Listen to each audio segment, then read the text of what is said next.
All right, my name is Greg. I'm an alcoholic. Happy to be here. Like Blake said, I spoke at this group. Well, it wasn't that long ago, and so the introduction today was Here's what he said the first time. I couldn't find anyone else more spiritual. I couldn't find a spiritual speaker, so I'm going to give you Greg. So I've moved up at least a notch from the last introduction, and I am happy to be here. I was actually in Black Mountain in a group on Monday, so I guess this week still technically. And I never know what to wear. I've always usually been taught to wear a coat and tie, and I went to Black Mountain wearing a coat and tie. And one guy I sat down with at a table, like the ones here, he's like, I haven't seen anyone in an AA meeting in a coat and tie in years. And so it came to mind a story. I've been to 3 treatment centers before I got sober, and I think this is the second one. And we were going to some AA meetings, and I really connected with this guy who was a stockbroker. Like, we had very different, I didn't even have a job, and he had a job that was probably paid pretty well, at least it appeared that way, and he always would come. I didn't have a car, I didn't have a driver's license, and he came to pick me up and we went to a meeting. And it was at a treatment center, not the one we went to, but a different one. And he was all dressed up in his, work clothes. And I don't know what I had on, but we walked in. We'd never been there. And we're like, where's the meeting? And they send us into this room. And I guess they were looking at him. And I'm sitting there, and we're in a big board table. And there's about 8 people. And we're looking around what they're talking about. We're like, is this the AA meeting? And they're like, no, they had sent us into the board of directors meeting for the treatment center. And then I was at a prison. I go to a prison on Wednesday night generally. I don't miss too many once in a while, but I go to a prison on Wednesday night, and this is a green closed camp, and I had on green pants and a gray shirt, which is what, and they're all like, the guys, members of that group were all like, you're dressed just like us. And took me back to Lanesboro. I was there, and I was wearing khaki pants and a white T-shirt, which is what brown clothes wears. And it's a really controlled environment. And they got everyone out. And I'm just sitting there waiting for them to let me out. And it seems like it's a long time. It's like 20, 30 minutes. And finally, from the control center where they opened the door, some guy's knocking on the window, and he's pointing down at the phone. And he says, pick up the phone. So I pick it up, and he's like, you're not an inmate, are you? And I told him that story, and this guy Carter, Jerry, I know knows him. Carter goes, oh, Jerry did that too at Wayne. And he said Jerry held up the meeting for like 20, 30 minutes, cost him meeting time. So I know anything I've done, someone's done it before. And, I'm grateful. I know a lot of people in this room. A lot of people have been here longer than I have, and I'm grateful for a lot of them. And I think what I'm supposed to do, I asked Blake, I'm supposed to sort of tell my story, but also kind of talk about service. And I think how I got involved in service outside of the home group and, kind of what it's done for me. I am involved in general service right now in the area, and I'm kind of envious of, I've done some intergroup stuff, and, the clientele at intergroup or more local services is the suffering alcoholic. In general service, the clientele really isn't that directly. It's more people who are really, really opinionated. And the service position I have right now, I get a lot of phone calls and a lot of emails about why this is good or why this is bad. And I get to hear a lot of stuff, and that's good. I actually love hearing differences of opinion. And I was a treatment facilities coordinator for the area, I think 2017 and 2018, if I'm not mistaken. And I had there was a person in a hospital. It was in Durham. And I was given a contact. I reached out to someone to see if they could coordinate, going to talk to this person, probably an alcoholic, maybe an alcoholic in a hospital. And what the person said was, I'm not doing that now. I'm mainly just doing concepts, and I'm not really doing that kind of work now. And I was kind of that's not our primary purpose. And I really feel in general service, I think we need people who have their finger on the pulse of what our primary purpose is.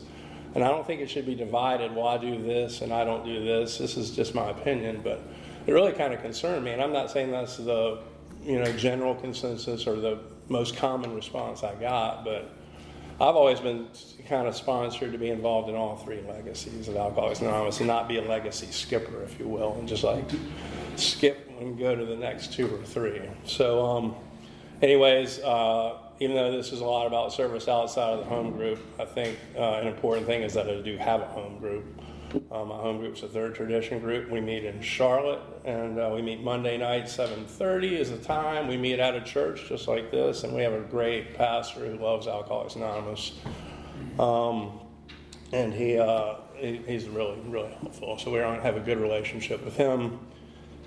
And it is a 3 legacy group. I'm not going to tell you that it's the best group in the world or even the best group in town. I know Madeline claims hers is the best group in town, but I remember a guy named Tom used to talk about that that a home group is kind of like a family.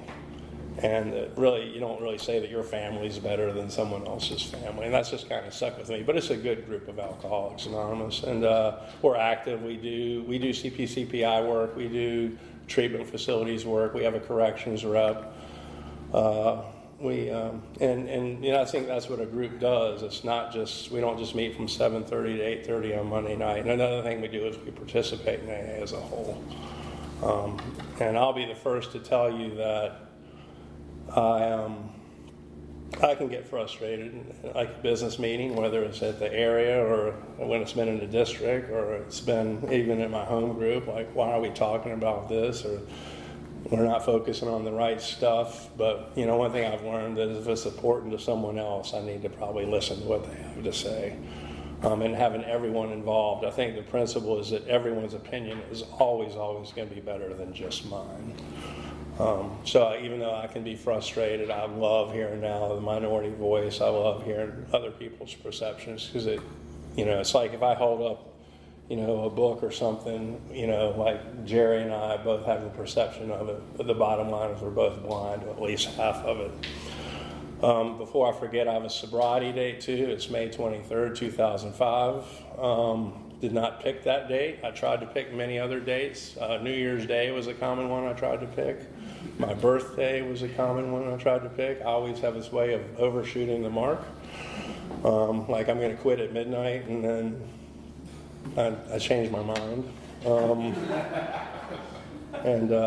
So, I think in Bill's story, he talks about how he was separated from alcohol, and I think that's my experience. I can tell you on May 22nd, 2005, I couldn't stop drinking. May 23rd, 2005, something happened. And what I think happened is I'd always been one that thought I knew what was best for me. I thought I knew, had answers. It's very hard for me to start any kind of spiritual path when I think I have answers. And my ears are shut. When I think I know everything, my ears are shut. And what happened on that day, looking back, I couldn't have told you this on that day, but I think my ears started to open up a little bit, and it's hard to hear the message of people members from Alcoholics Anonymous. And, I became willing to, consider that what other people are doing, that might work for me if I do what they're doing. Carl is here.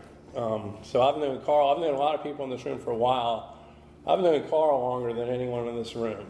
I've known Carl from the 80s. He was on Grateful Dead tour, and his name was Crazy Carl. His nickname was Crazy Carl, I kid you not. And it's funny, we were in, I'd probably met him once or twice before, and we kind of live on opposite sides of the prison we go to. And I just walked in there one night, and there's Carl, and he's not from North Carolina, he's from New York. And I'm like, what are you doing here? And it's kind of cool that, like Alcoholics Anonymous, we've kind of reconnected on a different kind of level of trying to be of service and trying to not just serve ourselves. But anyways, I appreciate the prayer we had there. Blake pointed out these embarrassingly small, I don't know if it was grape juice. He said it was wine, maybe it was, but they were like about thimblefuls. Yeah, I got to drink a lot of those. Two wouldn't even be enough. But the story I've been sharing a lot, and I think this, in terms of my story, I think this is a good story of describing what alcohol does for me, or did for me. And that is when I was in California, there was a summer concert series at the Paul Masson Winery. And I went to a concert with a group of people. And, this is a beautiful estate. Huge, rolling hills. And I mean, it's the amphitheater for this, where they had these concerts, is this really quaint, like acoustically, well built or developed, with its wooded, and it's really, and beyond it you can see like the sun setting, and it's gorgeous. And when you go to the Palma San Winery, at least when you used to, they would give you samples of wine about the size of those little containers back there, like very small. I mean, embarrassingly small. But the thing is, they'll give you, you can go back in line. There's no limit. It's not like limit 2 per customer. And they'll even tell you, like, about the grapes. They'll tell you, like, what food it goes well with. They'll give you a lot of information about that wine. And I was there, and I'm just running around from line to line, because you've got to drink a lot of those to, start to feel it. But I'm just doing my best. And I was with a guy, and this guy did drugs. This guy, like, partied, and he took one sample of wine and he was done. And I'm like, I know you're not driving, and this is free. It's included in the price of the ticket. Why aren't you drinking anymore? And what he said was, if I drink too much, I'm not going to enjoy the music. I'm not going to be able to have conversation with other people here, our friends. And that's exactly the opposite of what alcohol did for me. I was always had a very, a burden of self-consciousness. I was just always acutely aware of myself. And when I first drank, it took that away. It gave me a sense of freedom, kind of like what we experience now in taking the 12 steps of Alcoholics Anonymous. It was very similar to that.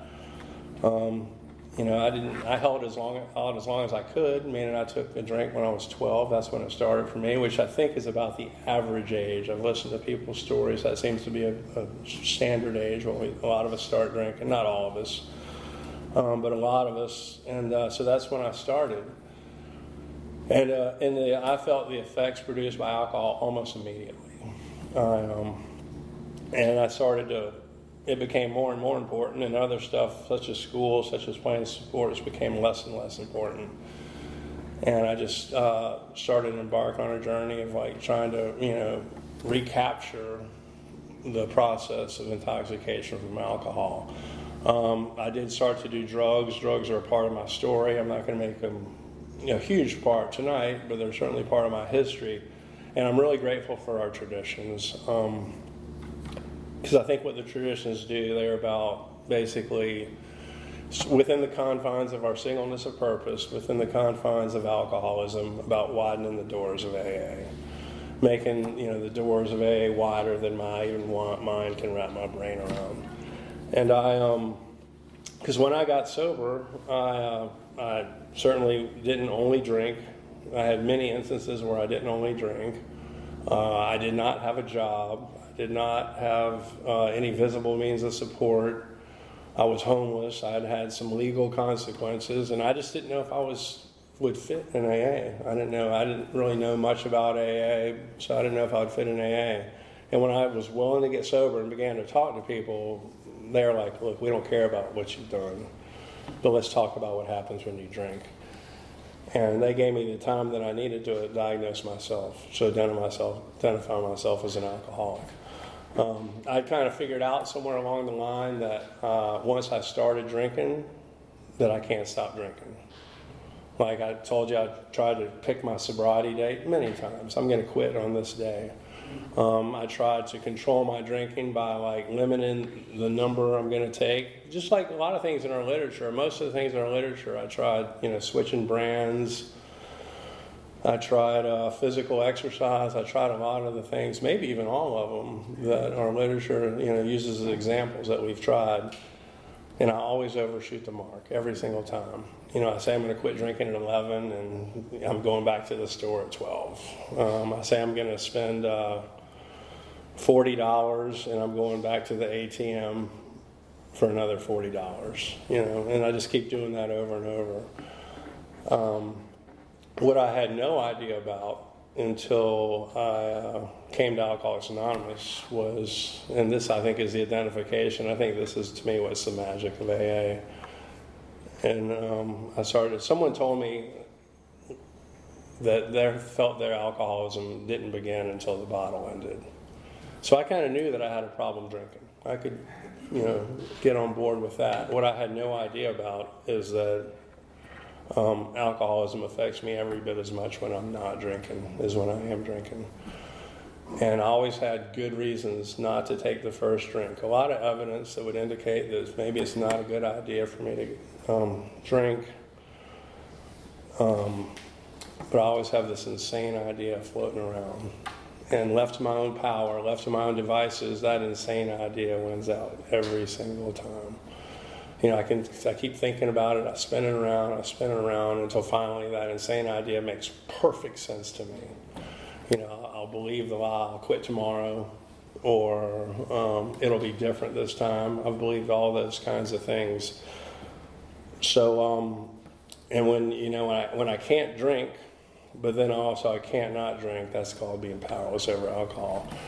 I also had one time a relapse prevention counselor, and it was not paid for by me, but I had a relapse prevention counselor, and she encouraged going to AA, and I would go in there and I was like, they're talking about these meetings that like alcohol was my master, and that's over the top. That's just, I don't get that. I don't think that's the case.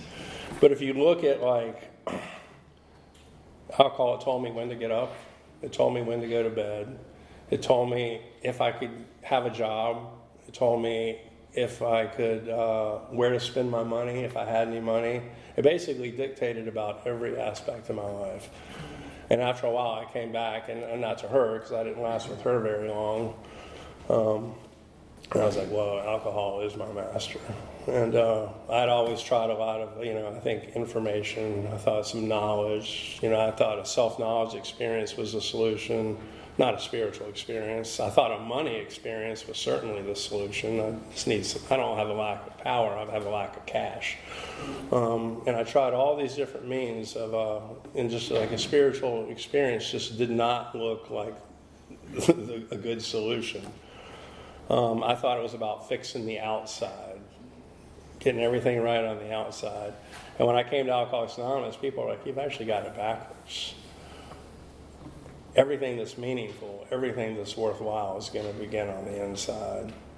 And so, it's not outside in, actually it's kind of inside out. So I tried, that took me a while to get there. I think we're a fellowship of stories in Alcoholics Anonymous. And I love listening to everyone's story. Some people get sober young and they, go on. They go back to school. Maybe they go to graduate school. They become, productive members of the community early on. Some people, they somehow, and I really didn't like these people who drank and they blacked out and then they came to and they just finished med school. I did not like that person at all. That's not the case today, and they get married, maybe they have kids, they've got cars, they've got a nice house, but alcoholism takes over, and everything falls apart, and sometimes they even lose everything, and they kind of become a has-been. Neither one of those is my experience. My experience is really just kind of being a never-was-been. I just never went very far.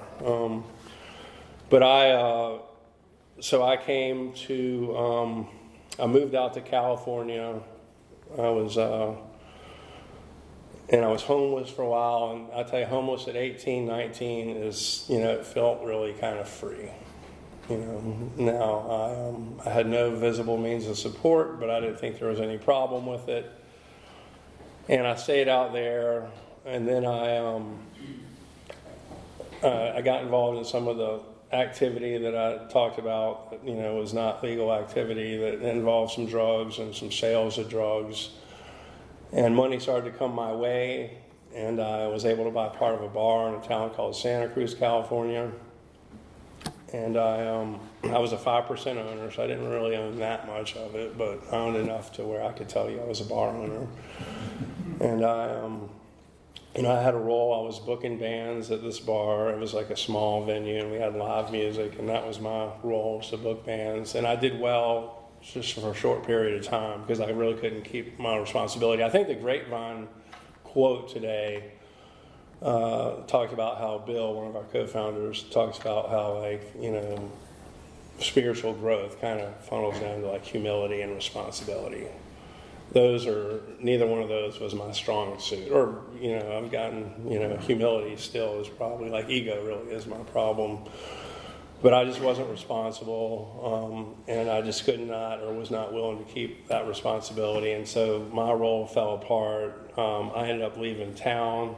I had some legal consequences as well. That doesn't go well with keeping the job when you have to go to jail for a few days.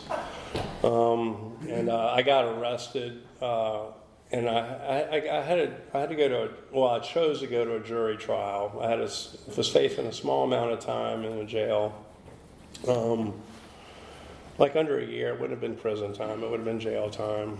And I was able to afford a lawyer at the time, and he felt like he could found loophole. I think that's a good. I think alcoholics, we like to find loopholes. That could almost be a question. Do you like to find loopholes? I like to find loopholes. But he was able to find one, and he's like, I can beat the case, I'm pretty sure. And we'll have to go to trial, but if we lose, then, you're definitely going to jail. So I wanted to take the chance, and he went. I had to testify, or I agreed to testify. I just completely lied. Just completely lied. And but he did win the case. And I don't know that this happens a lot, but there are 12 people. I'm pretty sure there's a number that's on a jury. And after that, 3 jurors approached me after the trial. They came up to me and they were like, I think you got lucky, but if I were you, I think I would quit drinking. And I was like, oh yeah, I'm done. I'll never drink again. And I really thought that. That was my intent. I'm going to quit drinking. So let's say I think the trial ended at 2 or 3 in the afternoon. 6 or 7 at night, I was drunk. I mean, I had no defense. I had no effective defense against the first drink. So then I tried a geographic thing. I'm like, I just got to get out of this town. I don't blame myself. I blame other people. I blame situations for my problems. I'm a victim. My experience is that as a victim, I don't stay sober. And so I've just got to get out of town. So I went down to Southern California, tried to start again, and then I got in almost virtually the same trouble. It was almost identical in a very short period of time. And so now the lawyer I had down there, he did a good job. He gave me an offer, through the judge, they gave me a deal, and it was like something, I'm not sure that's in our literature, but I hear it a lot in meetings, and it was going to 90 AA meetings in 90 days. And I'm thinking, and then it's also staying out of trouble for 1.5 years. Can't get in any trouble for 1.5 years, and if I can agree to those 2 things and complete those 2 things, the 2 charges will be dismissed. And I'm like, 90 meetings in 90 days. That's every day for 3 months. It seemed overwhelming to me. Like, I don't know, for some reason jail seemed better. I don't know why. I mean, it's not logical. But I said no. I was like, I can't do that. I cannot go to an AA meeting every day. It's just too much. And I think our book talks about that, our literature kind of, I'm just going to paraphrase, but it talks about how, living by spiritual principles or a spiritual life or an alcoholic death is really a tough choice. It's only the best reason I can tell you is because I don't really know what living by principles that we talk about in Alcoholics Anonymous looks like. It looks like it's no fun. I mean, there's no fun left. So I'll just take my chance, doing the other, going the other way.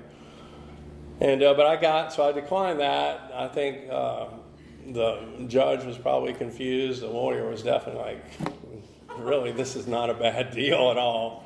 But they came back with another offer, and it was basically, I didn't understand really what it was, but it was an outpatient treatment center that was court ordered through the court, and I had to go twice a week for, I think, 2.5 or 3 months as well. But it's only twice a week. Now, the classes are longer. It's like, I guess their class is 3 hours, or 2.5 or 3 hours. But I'm like, it's not every day. I can do that. And I'll say this, when we talk about I think we need to, I'm sort of changing gears, I think we need to do a good job of communicating with professionals. I think we're going to hear about that. I know there's a past trustee, his name's Ivan Lamel, he's a Class A, so I can say his last name. I remember one time he was saying that, like, before, he got involved in Alcoholics Anonymous, he had no idea what AA was. He was sentencing every meth addict in town to go to AA. Without really understanding what we do in AA, what we don't do in AA. And I don't think that's his fault. I think that's our fault as AA members. I think we need to communicate better, like, kind of what we do. I think what we do is important. I mean, what we don't do, we need to communicate that as well. And, but anyway, so I go to this treatment center, and I'm still kind of confused, but here's the thing that upset me the most, was they gave me a sheet. And I'm like, what is this? And it was, so part of the agreement of going to this treatment center was I had to go to 15 12-step meetings. And I'm like, oh man, no, this is like, but I'm in, I've already signed the paperwork, I'm done. There's no, so I'm not happy, but I go to the same noon meeting in a town called Lake Forest, California. It was Monday through Friday, so I went every day for 3 weeks, and I was so upset to be there. I'm sure people tried to reach out to me. I'm sure they tried to help me, but I wasn't willing to listen. I was just upset to be there, and I was sure that I was in the wrong place.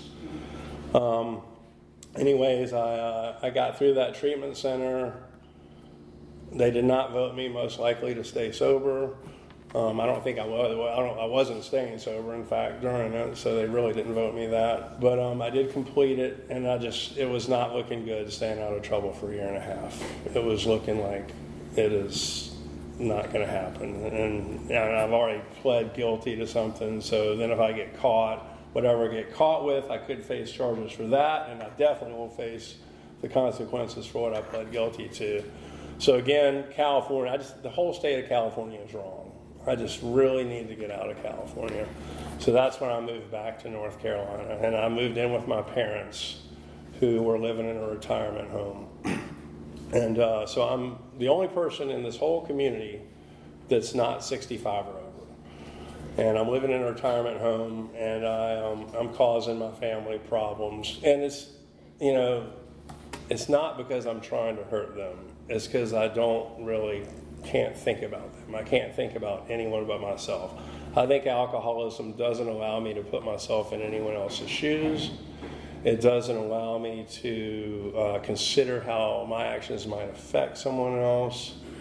It just says, feed me. And I just can't think about anyone but myself. So, and that's funny when you talk about, the only thing when I came to Alcoholics Anonymous, the only thing I wasn't obsessed about was what I could do for you. Like, that's the only thing, and it turns out that's like the best thing we can do in AA. I think the principle is I can have, things I want, peace. Really, I can have everything that I need by trying to help others get what they need.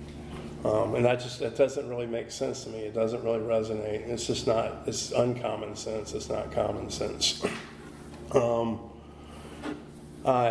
anyways, I got kicked out of my parents' house. I'm going to go ahead and share it. I wasn't going to. I'm going to go ahead and share it.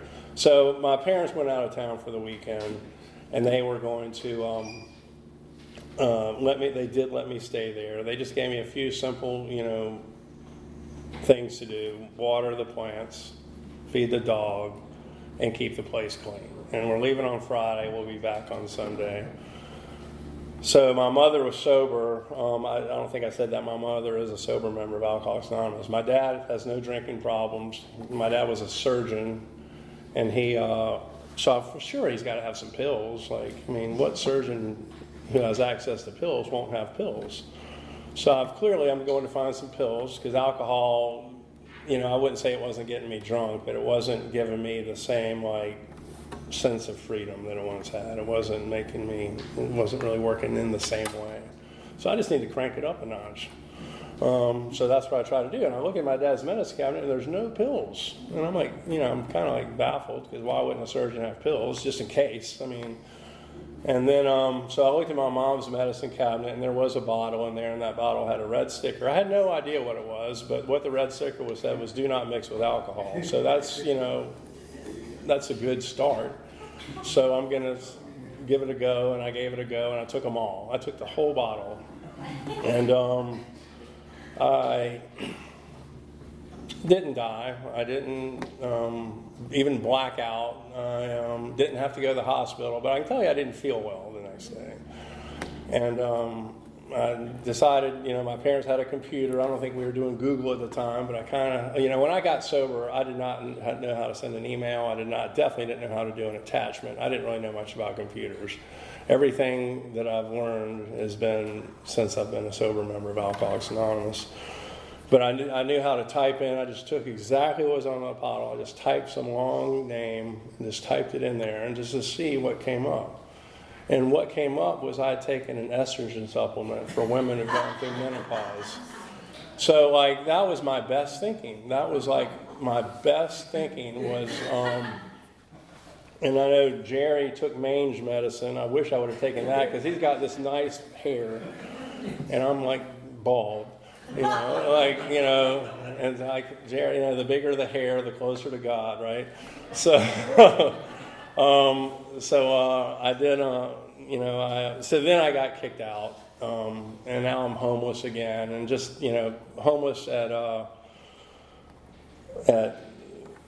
in your 30s was not the same as homeless in my late teens and early 20s. It was not free. It was rough, and I just couldn't get out of it. Couldn't get out of it. And what happened was I, through a series of different events and another treatment center and having some money, losing some money and spending it all and just different stuff, I walked into a meeting of Alcoholics Anonymous for I don't know how many times, the umpteenth time it felt like. And like I said on that day, something happened. I couldn't have told you that. But I was finally able to do something that I'd never done before, and follow up with it. And that was ask someone to be my sponsor. And I asked him. I asked this guy. He'd been greeting people at the door, and he kind of had a good vibe. And I felt like, and so I asked him to be my sponsor, or if he would sponsor me. And he said, "Pray about it. I'll pray about it. We'll meet. We'll get together, as soon as we can tomorrow, or maybe it was the next day." And when we got together, I was kind of all freaked out about, praying about it. And, I wasn't really an atheist. I kind of wanted to be an atheist. I just didn't have that level of commitment. I just, that it took. So I just didn't know. But I was still kind of freaked out about this whole God idea. And, but when we got together, he just, he did not talk down to me. He didn't, come from a spiritual hilltop. He just looked at me and he just said, I'm no better than you are, and I'm no worse than you are either. I'm just another alcoholic. I'm staying sober one day at a time, and we can do together what neither one of us has been able to do by ourselves. And that's when he got me embarked. He got me embarked on getting involved in service in a home group.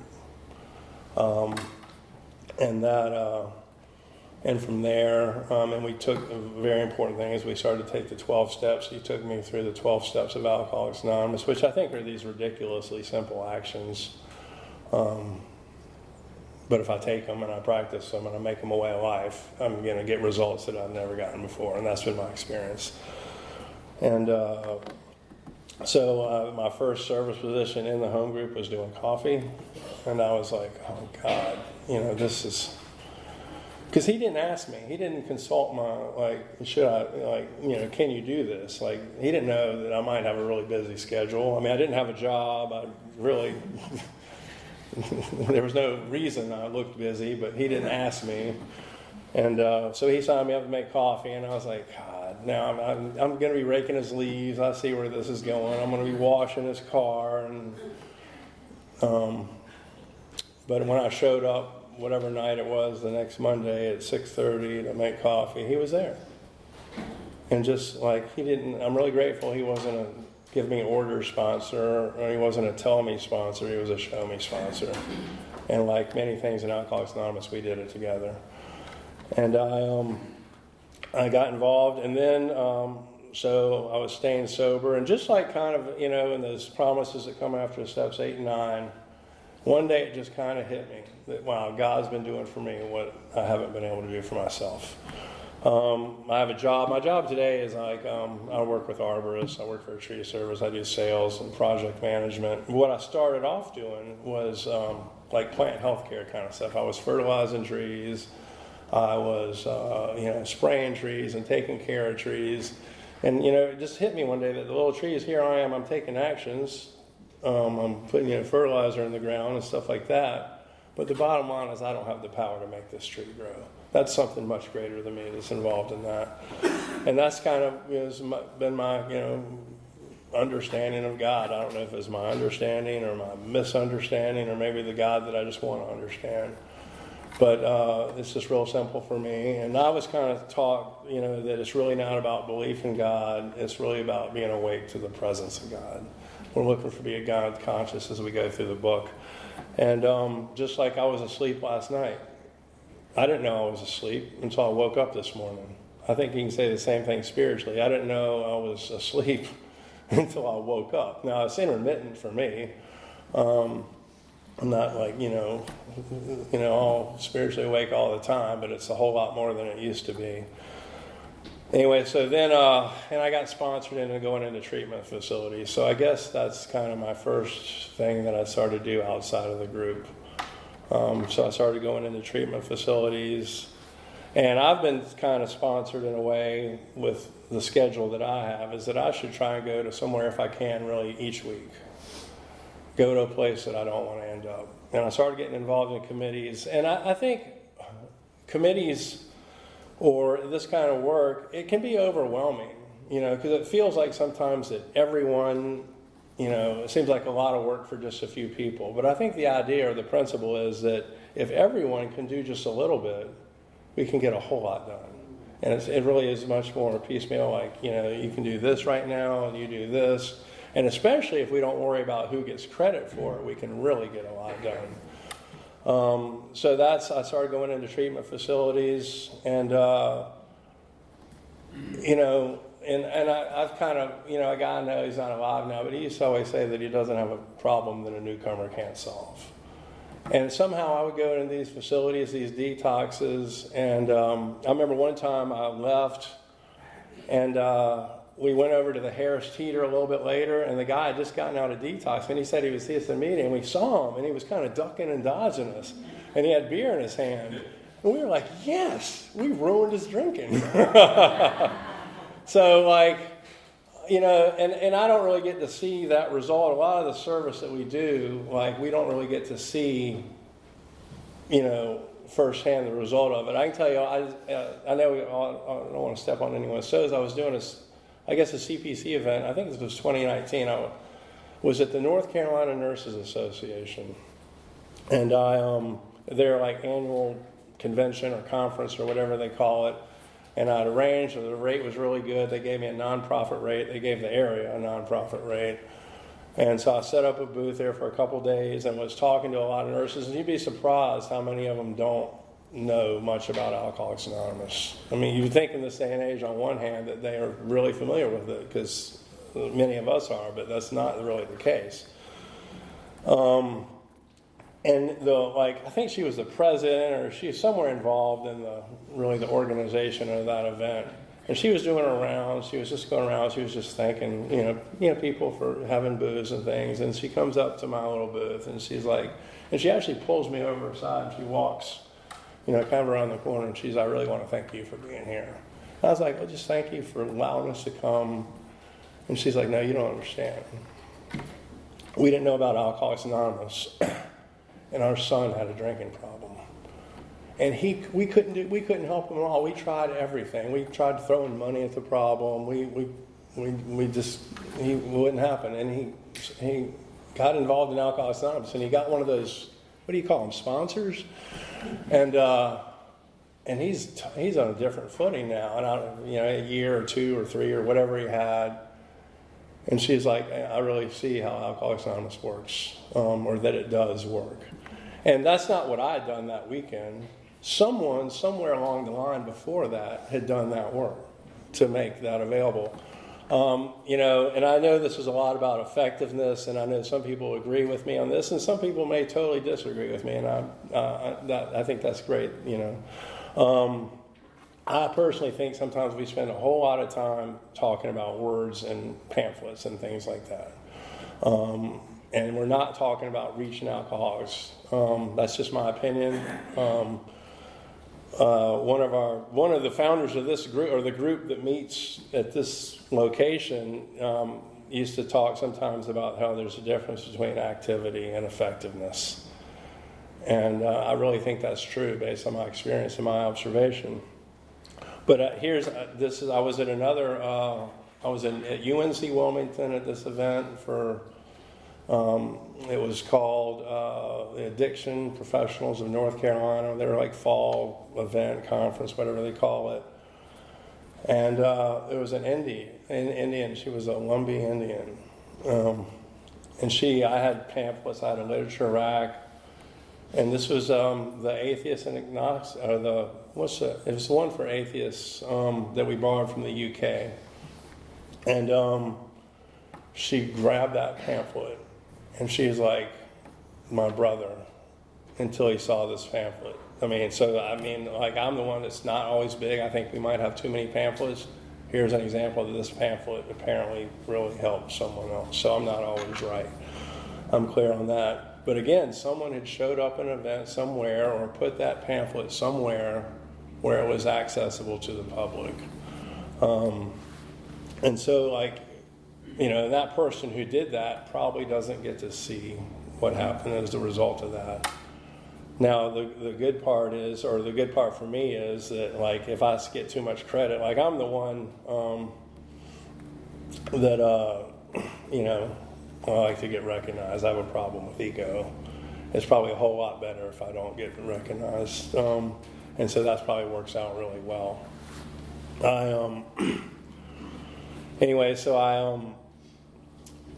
I started to get involved, and I started to do things I really thought I wouldn't do. I became a GSR. I was just kind of I was just going to say I did it, and I got involved, and I became the DCM for a district, and I think money is becoming a little bit of an issue. I think districts and areas, maybe don't have as much, but we used to have a huge problem with surplus money. Huge problem. Our district was, kind of a wealthy district, probably compared to most in North Carolina. And it wasn't like that we didn't have enough money. It's we have too much money, and what are we going to do with it? And we were trying to do things like this event. I'm really grateful for this event. And it would be hard to get people to do stuff sometimes, because I heard a lot I'm not available on Saturdays. That's my golf day. Or I'm not available on Saturday. That's when I go to my lake house. And look, I understand that it's not about just hiding out in AA, and it's about getting into life. But again, if just everyone can take a turn and do a little bit, we can get a whole lot done. We can make the hand of AA available to a whole lot more people. And I think that's what the traditions are. Like I said, it's about widening the doors of AA. And the concepts, to me, I know they're a mystery, can be a mystery to many of us anyways, but I think that's really just an expansion of tradition too. It's just about how we can become informed and, delegate authority so we can, make the best decisions possible for AA, but that only happens if we participate. I think participation really is the key to harmony in Alcoholics Anonymous.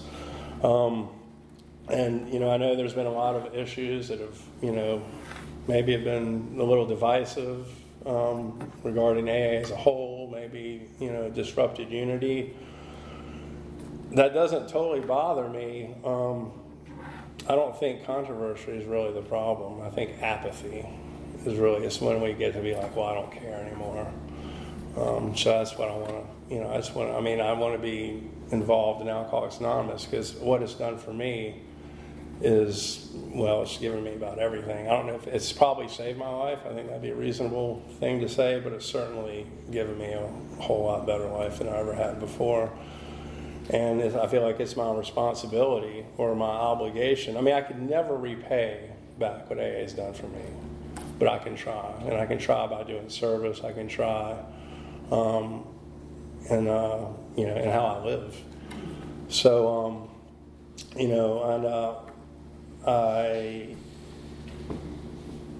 Then I became an area officer, which, I mean, I'm not trying to give you a resume, which I never thought I wanted to do that, for most of them anyways. And now I've got a position where I'm like, you know, like I said, I'm get to listen to a lot of people. Like, I get to take the rap, or, you know, people can cut me off at the knees, and I welcome that. So anyways, but, you know, doing this allows me to have a life, you know, outside of AA. So I still, like, I think my mother, you know, like, I've gotten reconnected with my family. I had no contact with my family for roughly 5 years, like zero. I don't know if that's everyone's experience, probably not everyone. Some people maybe more. And I made amends. It's funny, I made amends to my dad died about 15 years ago, and made amends to him. And it's not going to happen tonight, but when I made amends to my dad and I started talking about him a couple of times, I've gotten really, really choked up. And one time I was in an event, and I had a guy sponsor with me, and we left that, and I mean, I got really choked up, more so than I like to admit, but my lip was quivering, and I was kind of crying. And this happened a few times, but this one was, I think, the worst of them. And when I left, I told this guy, I was like, man, I got really choked up during that talk, didn't I? And he looks at me and he goes, yeah, man, I think it was all that estrogen you took. And then, you know, my mom, I've gotten to be there for my mom, and she broke her femur bone. It was during the pandemic, I forget, so it's got to be a few years ago at least. I want to say 2022, maybe 2021 even. But she broke her femur bone, and I was at the hospital taking a turn. I was just sitting up there with her, and I grabbed this magazine, just sitting there. I don't know where it came from. And I just opened it up and looked at it, and there's this article from a woman named Margaret Mead, who I had no idea who that was, but apparently she's a famous anthropologist. And in this article, a student had asked her, you know, what was like the most important artifact found in the history of the world? What really changed the world the most? And, you know, if you're like me or many of us, you would think like, you know, a fish hook or a clay pot or something maybe to make fire, or some kind of really great tool maybe. And her response was, it's actually a healed femur bone. Because a healed femur bone, an artifact like that found, is the first, it indicated maybe one of the first times, or the first time that people had gotten together to take care of one another. And because, you know, in many years ago, if you had a broken femur bone, you're done. I mean, you can't take care of yourself, you can't feed yourself, you're a prey to animals, or, you know, you're done. And that people took time to get together and help someone and help them heal. And I think that's what we do in Alcoholics Anonymous. I kind of look at it like, you know, God takes care of us, but we take care of AA. So I was at an event about, I don't know how many years ago. It was in Tennessee. And someone they gave me this thing, they were like, you know, and I've heard this many times, but they gave me a new perspective on it. Is the glass half empty, or is the glass half full? And I just always equated that with like optimism and pessimism, or just be grateful for the glass. But they were like, no, you got to look at it this way. Who's doing the pouring and who's doing the drinking? And